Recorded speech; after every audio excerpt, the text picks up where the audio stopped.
कल्पना करिए कि आप एक प्राचीन आश्रम में बैठे हैं, जहां हवा में संस्कृत श्लोकों की मधुर ध्वनि गूंज रही है।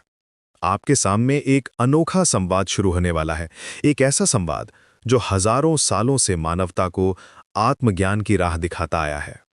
यह है अष्टावक्र गीता का पहला अध्याय, जहां राजा जनक और महर्षि अष्टावक्र के बीच एक गहरा दार्शनिक संवाद होता है।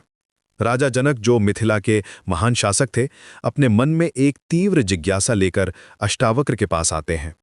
वे पूछते हैं, हे गुरुदेव, ज्ञान कैसे प्राप्त होता है, वैराग्य कैसे आता है और मुक्ति का मार्ग क्या है?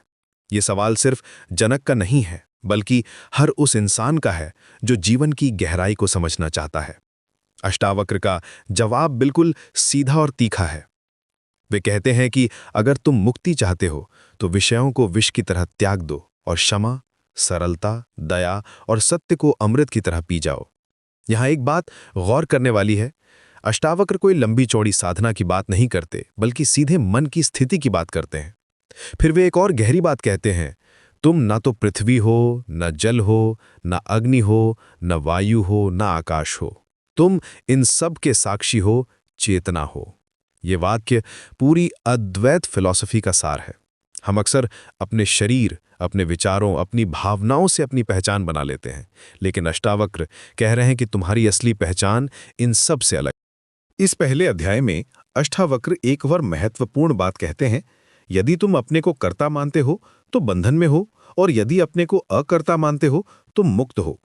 ये बात समझने में थोड़ी मुश्किल लग सकती है, लेकिन इसका मतलब ये है कि जब हम ये सोचते हैं कि हम सब कुछ कर रहे हैं तो हम ईगो के जाल में फंस जाते हैं।